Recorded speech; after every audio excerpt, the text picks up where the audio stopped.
समबाहु त्रिभुजर सूत्र।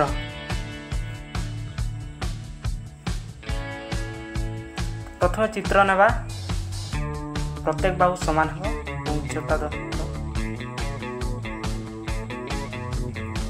बाहुर सूत्र बाहु समान उच्चता गुणन 2/√3 उच्चता समान बाहु गुणन √3/2 परिसीमा समान 3 इंटू बाहु क्षेत्रफल समान √3/4 गुणन बाहु स्क्वायर बा 1/√3 गुणन उच्चतार स्क्वायर।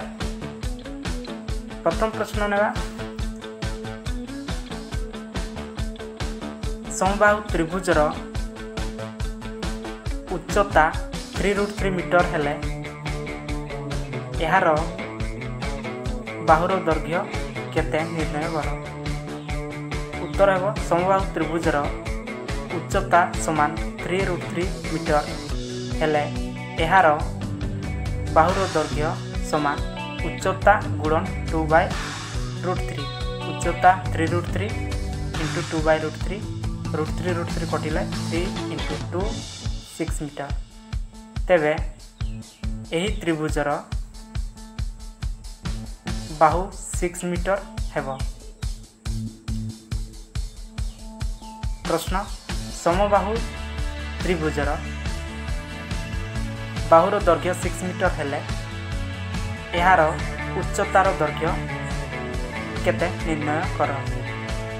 उत्तर समबाहु त्रिभुजर बाहु समान 6 मीटर हेले यार उच्चतार दैर्घ्य बाहु गुणन √3/2 बाहु 6 इंटू √3/2 6 2 कटिले 3 तेबे समबाहु त्रिभुजर बाहु 6 मीटर हेले उच्चतार दैर्घ्य 3√3 मीटर हेब। नेक्स्ट प्रश्न समबाहु त्रिभुजर बाहुर दैर्घ्य 6 मीटर हेले परिसीमा और क्षेत्रफल निर्णय कर। उत्तर समबाहु त्रिभुजर बाहु समान 6 मीटर हेले समबाहु त्रिभुजर परिसीमा समान 3 इंटू बाहु 6 18 मीटर एवं यार क्षेत्रफल समान √3/4 बाहुर स्क्वायर √3/4 बाहु 6 स्क्वायर √3/4 6 स्क्वायर 36 4 36 कटिले 9 √3 वर्ग मीटर।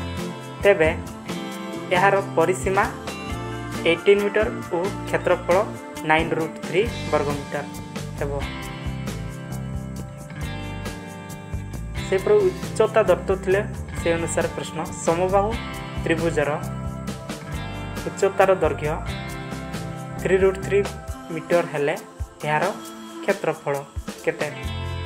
उत्तर समबाहु त्रिभुजर उच्चता 3√3 मीटर हेले यार क्षेत्रफल समान 1/√3 इंटू उच्चतार स्क्वायर 1/√3 उच्चता 3√3 स्क्वायर 1/√3 इंटू √3 स्क्वायर 3 √3 स्क्वायर √3 कटिले 3 इंटू 3